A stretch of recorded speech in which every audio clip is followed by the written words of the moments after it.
സനാ കീർത്തനം ചൊല്ലുന്നയാളുടെ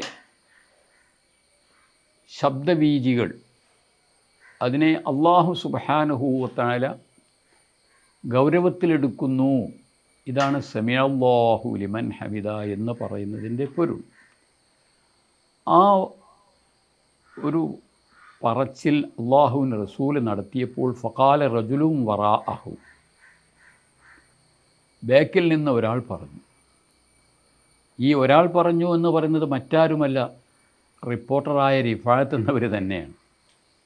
മഹാൻ എന്ത് പറഞ്ഞു? റബ്ബനാ വലക്കൽ ഹംദു ഹംദൻ കസീറൻ ത്വയ്യിബൻ മുബാറകം ഫീഹി. ധൃതി കൂട്ടി നിസ്കരിക്കുന്ന എഴുത്തിദാലിൽ ക്ഷമ കാണിക്കാത്ത ഇമാമുമാരെ കേൾക്കുക. ആ അവസരത്തിൽ ചൊല്ലേണ്ട ദിക്ർ ചൊല്ലുന്ന അവസരത്തിൽ എങ്ങനെയാണ് ദിക്റിലേക്ക് മനസ്സ് കൊടുക്കൽ എന്നത് കേൾക്കുക. മഅ്മൂമുകളെ കേൾക്കുക. എൻ്റെ നഫ്സേ ഞാൻ കേൾക്കുക. ഈ സ്വഹാബി ഉറഞ്ഞ് പറഞ്ഞു, ഉറഞ്ഞ് തുള്ളി എന്നല്ല, ഉറഞ്ഞു പറഞ്ഞു, സ്വയം പ്രേരിതനായിട്ടങ്ങ് പറഞ്ഞു. ഒരു ഫ്ലാഷ്, ഈമാനികമായ ഒരു ഫ്ലാഷ് അടിച്ചു. സമിഅല്ലാഹു ലിമൻ ഹമിദ എന്ന് കേട്ടപ്പോൾ അദ്ദേഹത്തിൻ്റെ ഹൃത്തിൽ ഈമാനിയായ ഒരു നൂറ്, ഒരു ലൈറ്റ്നിങ്, ഒരു മിന്നൽ പ്രയാണം എന്ന് വേണമെങ്കിൽ പറയാം. ആവേശം കൊണ്ട് ആ ആൾ പറഞ്ഞു, റബ്ബനാ വലക്കൽ ഹംദു, അതേ പടച്ചവനെ, നിനക്ക് സനാവ് ബില്ലിസാൻ ഞാനിതാ അർപ്പിക്കുന്നു. എൻ്റെ സനാവ് എന്ന് പറഞ്ഞാൽ അതിന് 3 ഗുണങ്ങളടങ്ങിയതാണ്. ഹംദൻ കസീറാ, കയ്യും കണക്കുമില്ലാത്ത അളവിൽ ഞാൻ നിന്നെ സനാവ് ചെയ്യുന്നു. അതാ കസറത്ത്. അടുത്തത് പറയുന്നു, കസറത്ത് മാത്രമല്ല, ത്വയ്യിബ, എന്നിൽ നിന്ന് ഉയരുന്ന ഈ സനാഹുകൾ അത് സുഗന്ധ പരിവേഷമുള്ളതാണ്, ത്വയ്യിബുള്ളതാണ്. ആ സനാഹ് എന്ന് പറയുന്നതിനെ മണക്കാനുള്ള മൂക്ക് വല്ലവർക്കുമുണ്ട് എങ്കിൽ അവർക്കതിൻ്റെ സുഗന്ധം ആസ്വദിക്കാൻ കഴിയത്തക്ക വിധത്തിലുള്ള പരിമള നിറഞ്ഞ ഒരു ഹംദാണ് ഞാൻ ഈ നിർവഹിക്കുന്നത്. എൻ്റെ ഹൃദയത്തിൻ്റെ ഉള്ളിൽ നിന്ന് പുറത്തു വരുന്ന ത്വയ്യിബുൻ നഫ്സിൻ്റെ ഒരു ഹംദാണ്. ആർക്കെങ്കിലും വേണ്ടിയിട്ട് ഓശാന പാടുകയല്ല, മനസ്സ് നിറഞ്ഞുകൊണ്ടുള്ള ഒരു സനാഹ് ഞാൻ നിർവഹിക്കും. ആ സഹാബിക്ക് മതിയായില്ല.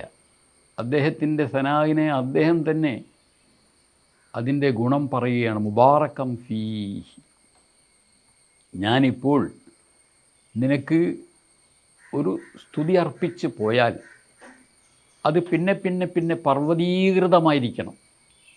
അതാ മുബാറകം ഫീഹി എന്ന വാക്കിൻ്റെ അർത്ഥം.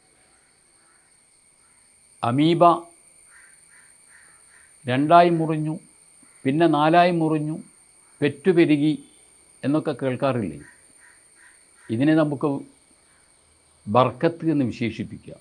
നല്ലതിലേക്കുള്ള ഒരു പെരുകൽ, ബർക്കത്ത്, പുണ്യം. അങ്ങനെ ഏറെ പുണ്യം നിറഞ്ഞ,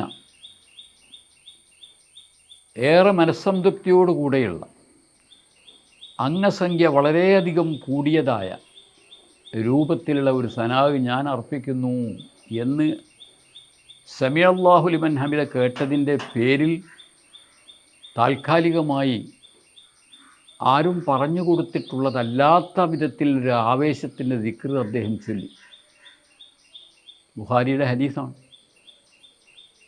നിസ്കാരം കഴിഞ്ഞതിന് ശേഷം നബി സല്ലല്ലാഹു അലൈഹി വസല്ലമ തങ്ങൾ ചോദിച്ചു, മനിൽ ഖായിലു, ആരായിരുന്നു സാധാരണഗതിയിലുള്ള ഒരു സമിഅല്ലാഹു ലിമൻ ഹമിദയുടെ പിന്നാമ്പുറത്തിനപ്പുറത്തേക്ക് കടന്നിട്ടുള്ളൊരു പിന്നാമ്പുറം സൃഷ്ടിച്ചത്? സാധാരണഗതിയിലുള്ള റബ്ബനാ ലക്കൽ ഹംദു മിൽ അസ്സമാവാത്തി എന്ന് പറയുന്നത് ഇമാമായിരുന്നാലും മഅ്മൂമായാലും പതുക്കെയാണ് പറയാറുള്ളത്. ഒരാളുടേത് മറ്റൊരാൾ കേൾക്കുകയില്ല. ഇവിടെ ഇത് കേട്ടു. ആ മഅ്മൂമ് ചൊല്ലിയത് ഉറക്കെയായിപ്പോയി. ആ ചൊല്ലിയതാരായിരുന്നു എന്ന് അല്ലാഹുവിൻ്റെ റസൂൽ അന്വേഷിക്കുമ്പോൾ പലർക്കും തോന്നിയിട്ടുണ്ടാവുക ആ പറഞ്ഞ മഅ്മൂമിനെ ശാസിക്കാൻ വേണ്ടിയാണ് തങ്ങൾ മനിൽ ഖായിലു ചോദിച്ചത് എന്നായിരിക്കാം. പക്ഷേ എല്ലാവരെയും അത്ഭുതപ്പെടുത്തിക്കൊണ്ട് നബി തങ്ങൾ പറഞ്ഞത് റഅയ്തു ബിൽഅതം വസലാസീന മലക്കൻ യബ്തദിറൂനഹാ അയ്യുഹും യക്തുബൂഹാ അവ്വലു.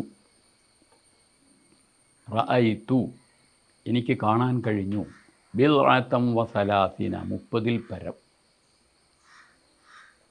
മലക്കൻ മലക്കുകളെ പ്രകാശത്താൽ സൃഷ്ടിക്കപ്പെട്ട ജീവികളെ 30-ൽ പരം. ബിൽഅത്ത് എന്ന് പറഞ്ഞാൽ അത് 3-ൻ്റെ അവിടുന്ന് തുടങ്ങി 9-ൽ അവസാനിക്കുന്ന ഒരു സാധ്യതയുടെ പേരാണ് ബിൽഅത്ത്. അപ്പോൾ തങ്ങൾ കണ്ടത് എന്താകാം? ഒരുപക്ഷേ 33 മലക്കിനെ ആവാം, അതല്ലെങ്കിൽ 34, 35, 36 പോയിട്ട് 39 മലക്കുകളെ കണ്ടു. എന്താണ് അവർ ചെയ്യുന്നത്? യബ്തദിറൂനഹ അയ്യുഹും യക്തുബുഹ അവ്വലു. അവർക്കിടയിൽ ഒരു മത്സരമായിരുന്നു. ആരായിരിക്കണം ആദ്യം അത് കോട്ട് ചെയ്യുന്നത്, അത് എഴുതി പിടിപ്പിക്കുന്നത്. ഇതിലാണ് അവരുടെ മത്സരം. ഇപ്പോൾ ഇവിടെ നാം കാണുന്നത് എന്താണ്? അള്ളാഹുവിൻ്റെ റസൂല് പറഞ്ഞ് പഠിപ്പിച്ച് കൊടുത്തിട്ടില്ലാത്തതും ചൊല്ലുകയാണെങ്കിൽ സിറായി ചൊല്ലേണ്ടതുമായ ഒരു ദിക്റിനെ തന്നെ ആ സ്വഹാബി അവിടെ അത് ഉരിയാടിയപ്പോൾ, അള്ളാഹുവിന് വേണ്ടിയുള്ള ദിക്ർ ആയപ്പോൾ, അദ്ദേഹത്തിൻ്റെ ഹൃദയത്തിൻ്റെ അന്തരാളത്തിൽ നിന്ന് മുളച്ചു പൊന്തിയ ഒരാവേശമായപ്പോൾ, അത് അള്ളാഹുവിനെ സംബന്ധിച്ചുള്ള സനാ ആയപ്പോൾ, അദ്ദേഹത്തിൻ്റെ ഉദ്ദേശശുദ്ധി, ആ മനസ്സ് അതിലേക്ക് ആകൃഷ്ടരായി പാറി നടക്കുന്നവരായ 39 അല്ലെങ്കിൽ 39 പേരടങ്ങിയ മലക്കിൻ കൂട്ടം ആവേശത്തോടെ അവർ പാഞ്ഞെടുക്കും. എന്നിട്ട് അവരെന്ത് ചെയ്യുന്നു? അവരത് റെക്കോർഡാക്കുന്നു. അവർ റെക്കോർഡാക്കിയതിന് ശേഷം പിന്നെ എന്താണ് സംഭവിക്കാനുള്ളത്? നമുക്കറിയാം. ഇലൈഹി യസ്അദുൽ കലിമു ത്വയ്യിബു. ഈ സ്വഹാബിൻ്റെ വാക്കിലെന്താ ഉള്ളത്?